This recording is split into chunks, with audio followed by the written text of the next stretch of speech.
Hey, we managed to climb above freezing. We'll have an update on the natural gas outages plaguing Williamson County neighborhoods as we keep an eye on the Texas power grid. A Christmas Eve catastrophe the lengths firefighters had to go to put out these flames. Plus, we'll check in on last-minute shoppers and the criminals working to prevent some gifts from making it home. Breaking news from KXAN News. And that breaking news just north of the Pennybacker Bridge in West Austin, first responders discovered a body on North Capitol of Texas Highway near Courtyard Drive this afternoon after a 911 call around 12:20 p.m. Austin Travis County EMS responded, but the person was pronounced dead at the scene. No word on what happened to the person. That is still under investigation, pending an autopsy. Now to the persistent freeze that is keeping first responders very busy. Austin Fire reported at midday that they'd seen almost triple their normal number of calls in 24 hours, 823 to be exact. And AFD says almost 500 of those were directly related to freezing weather, things like broken water pipes and fire alarms activations. Pipes in the parking garage burst in a condo complex off of Infield Road, startling residents. We were just, beat from the whole day, relaxing and watching, Hunger Games, and then all of a sudden the fire alarm came, and then we were both freaking out, so we both dressed up immediately, came down and saw water was gushing through. The break triggered alarms for the entire complex, breaking the relief residents were feeling after getting hot water back just a couple of hours before. Meanwhile, Austin Travis County EMS says their medics responded to 382 incidents in a 24-hour period yesterday. Of those, 41 were for environmental exposure and a couple were for carbon monoxide exposures. EMS also took 2 people to the city's cold weather shelters, 24 people, or warming centers yesterday as well. Meteorologist Nick Bannon joins us now. And Nick, a lot of us like to see this cold weather around Christmas time, but these are great warnings that we do have to play it safe. Yeah, it just was a little too cold, right? A lot too cold over the past few days. Good news this afternoon, of course, was that we finally got above freezing here just around midday in Austin. We've got a gorgeous looking sunset happening now from our Austonian weather camera, and many communities still above freezing. Most of you in the hill country are above 32 degrees. Llano, one of the cold spots, right at freezing now. Bertram as well, but we're several degrees above freezing and even some 40s in portions of the Austin metro and even our eastern counties well above freezing for now. But with a clear sky and light winds, temperatures are going to fall below freezing again within the next few hours. 33 at 7, we're below freezing by 9, and in the 20s tonight at 11. So coming up in first warning weather, we're tracking another hard freeze tonight ahead of a bigger warm up coming ahead of some rain before the end of the year.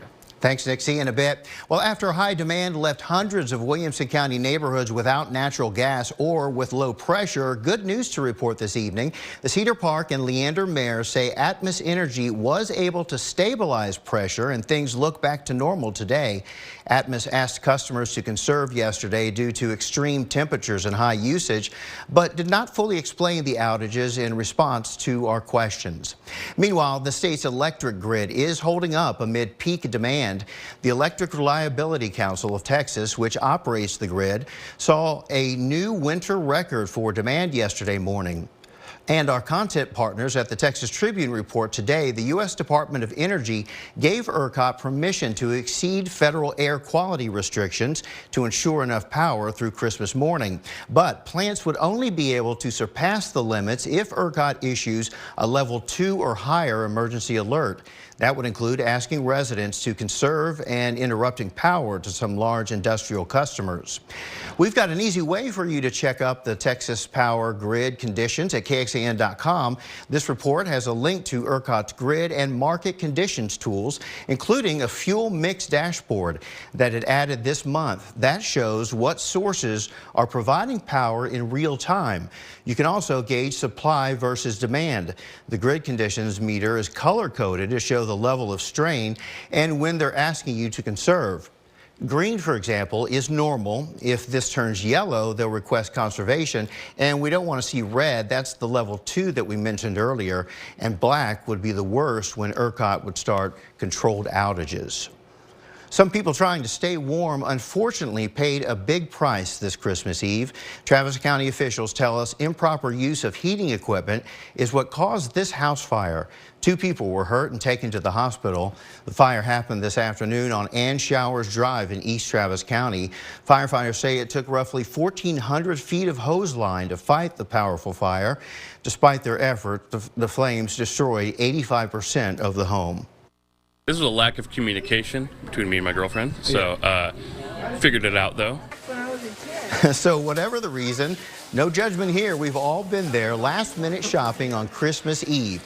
The annual Blue Genie Art Bazaar was packed with people looking for one-of-a-kind, unique gifts. Nearly 200 local and regional artists showed off their treasures there. And for the more traditional route, the drugstore, there were plenty of people at this Walgreens on West Palmer Lane. Shoppers were buying everything from wrapping paper to stocking stuffers and candy. Nora Evans explained why she waited until the last minute. I was going to wrap them with wrapping paper, but I got lazy and decided I would just come and get big gift bags instead. What did we do before gift bags and gift cards? Well, all the people we spoke to said that giving is all about the thought that goes into it, even if that thought did come a little bit late.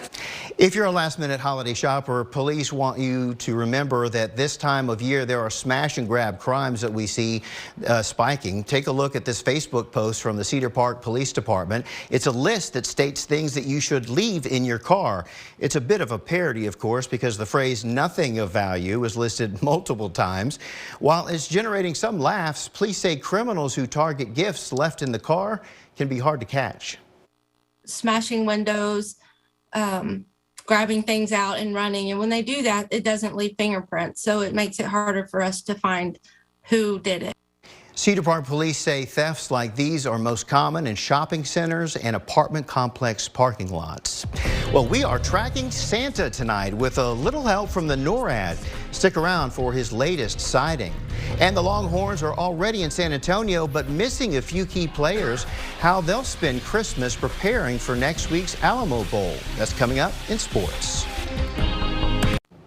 A quick check of travel conditions now. Severe weather in other parts of the country is still disrupting flights in and out of Austin's airport. At last check, we spotted more than 24 cancellations for arrivals and about a dozen departing flights called off. Even more were delayed, almost 80 arrivals and around 50 departures. And the airport just tweeted all of its parking options are full right now. Well, this is exciting. It's almost time for old St. Nick to stop by Central Texas. You're looking at the Santa tracker from the North American Aerospace Defense, or NORAD. The interactive map shows Santa and his reindeer right now are at Cape Verde. Okay, so you've got a little while to go. Get your cookies out. Get your presents out, go to bed early because Santa is on his way. NORAD is responsible for monitoring and defending the skies above North America. This year, NORAD plans to have about 1,500 volunteers taking phone calls from children who want to know Santa's delivery schedule. We don't know what Santa's route is. We watch it real time. We pick them up with our surveillance systems. It is hard to keep track. He goes so fast. NORAD's holiday tradition began in 1955 after a kid mistakenly called a Colorado military command asking to speak to Santa. Hey, at least he's not coming to Central Texas when it's been as cold as the past couple of nights. Hey, we got up to 41 degrees today, above freezing. We broke the streak of hours below freezing. That was at 46 hours compared to February 21. 144 hours consecutively below freezing, so 98 hours more than we had to deal with this time. We'll show you a nice warm up in the 70s in first warning weather.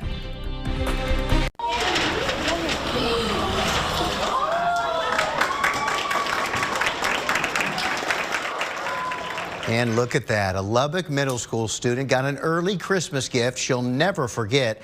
Azalea Sanchez's dad came home after a months-long assignment with the Army in Virginia. It was nerve-wracking, I'm not going to lie. There was a part of me that just wanted to come out already, but, you know, I knew surprising her like this, it made it well worth it. So just seeing her reaction, it was nice. All of my kids have asked for Christmas is for their dad to come home, so to be able to make this happen is probably one of the best things that they could have had right now. Him not being home was a little hard, so this was the best present I could get. Those are always so nice, Nick, to see any time of year, but extra powerful, I think, during the holidays. So it's great to see that family reunited. And Dad plans on taking the family to see the new Avatar movie. So that's big on their list, which is probably a good idea, at least in our parts, because you want to do indoor type things, right? Yeah, those movie theaters have air conditioning, as we know, but they also have heaters too. It keeps you nice and warm, and you get to watch a nice movie with the family all together, we hope. This is how it looks in Marble Falls right now. Our Highland Furniture and River City Grill camera. Gorgeous looking sky. Still above freezing for now, but prepare yourself for one more night below. Hey, we introduced our pollen sense technology where we're now able to track pollen counts through the weekend and really by the hour. So we can give you these updates even on a weekend, and we can tell you that cedar is actually lower than yesterday. Still low for now. Mold is medium, but trending lower than yesterday too. Temperatures across all of Texas still chilly, but not all below freezing. Mostly 30s, but warmer than yesterday. 24-hour temperature change map. You can see we're between about 5 and almost 20 degrees warmer than 24 hours ago. And you probably felt it here this afternoon with less wind, plenty of sunshine.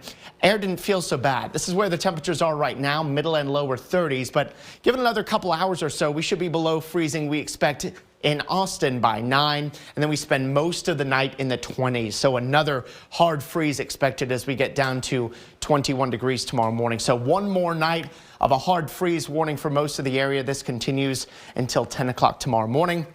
So don't forget, once again, to protect your pipes here tonight. High pressure overhead's keeping the skies clear. That allows temperatures to drop so well with light winds in place. So 21, a little milder than last night, but still, of course, frigid with clear skies and just a light wind. Your Christmas Day, though, continues to track the improvements as the warm-up continues. After a nice warm-up today, we head for 50 tomorrow. Usually you would say that was pretty chilly, right? But that's going to be about 9 degrees warmer than we were today. And we certainly wish you and your family a Merry Christmas. Overnight lows then also trending warmer too. 21 is how we start your Christmas morning, but 29 is how we start Monday. Yes, that's still below freezing for one more night. We should stay above freezing in Austin Tuesday morning, and then by Wednesday morning, 44 degrees. Not a cold start to the day then by recent standards. Our high temperatures also trending warmer from 50 tomorrow to 60 on Monday. Then we get a weak cold front coming through Tuesday morning. Drops us just a little bit to 58 before a bigger warm up as we head into Wednesday, heading for 72. Hey, late in the week, we want to give you the heads up about this. The potential for rain beginning Thursday and especially into Friday as well. Friday's rain chances are highest, but it does look like the rain's going to be out of here for New Year's weekend. How much rain are we looking at? Once again, the highest amounts east of I-35, a tenth to half an inch, much lower amounts into the hill country where we need it the most. We'll keep tracking that, of course, as we get closer to it. Look at our first warning weather 7-day forecast. Lots of sunshine through the middle of the week as those temperatures generally trend warmer. Then it's 70s from Wednesday onward, 74 with a 20% rain chance Thursday, a higher rain chance up to 40% for Friday, looking mostly dry for New Year's Eve day on Saturday. This is KXAN Sports, brought to you by Thomas J. Henry. The Cowboys and Eagles met for the second and final time this regular season. First game went the Eagles' way, but the Cowboys didn't have Dak Prescott back when they met in October. This time around, it's Philadelphia who is without their starting quarterback, Jalen Hurts. Prescott, on the other hand, he threw 3 touchdowns and 1 interception on the day. Cowboys have 4 takeaways, and those have been critical. Latest was just with over 2 minutes left when they forced a fumble. Dallas just kicked a field goal, so they're up 40-34. Philadelphia has one last chance to come back and tie or take the lead late, very late in the fourth quarter. All right, college football. Texas has begun their final game week of 2022. The Longhorns accepted a bid to the Alamo Bowl and will spend the next few days preparing for the Washington Huskies. Texas already started preparation, but they actually arrived today to the Alamo City. It's a game that will be intriguing because Texas will be without a few of their top players. Linebacker DeMarvion Overshown, running backs Roshan Johnson, and the heaviest of the heavy hitters, All-American running back Bijan Robinson. Texas head coach Steve Sarkisian is confident that the team is well prepared for the situation, and he looks forward to seeing who will step into the spotlight on Thursday. I understand it. You know, I understand where Bijan's coming from, where Roshan's coming from, where DeMarvion's coming from. It's unfortunate because I think all three of those guys want to play, but I also understand it. But that's the life of where we're at, but that also creates opportunity for other players on our team to step up. We feel good about it. You never like losing, a few of your kind of better players like that, but that's why you recruit. That's why you have a deep roster, so that when your number's called, you can step up and play well. It'll be a later kickoff than normal on Thursday night. Texas and Washington will face off at 8 p.m. inside the Alamo Dome. The Houston Texans face the team at the top of their division. We'll let you know how that went when sports continues. Yeah, it was a wild one in Nashville. The Houston Texans visited the Music City to take on the Tennessee Titans, and the Texans played a pretty good one today. Derrick Henry, though, he's a beast. We all know that. He showcases it right here. This 48-yard touchdown run would put the Titans on the scoreboard first. A little bit later in the first quarter, Davis Mills running for the end zone, running, looking for somebody. He's still looking. They knock it out of his hands, but it bounces into the end zone, and that's where Rex Burkhead is to recover it to tie the game up at 7. Fourth quarter, Texans down 1. Davis Mills finding Brandon Cooks for the touchdown, and that would put the Texans up 19-14, and they win by that score. Second win of the season for Houston, guys.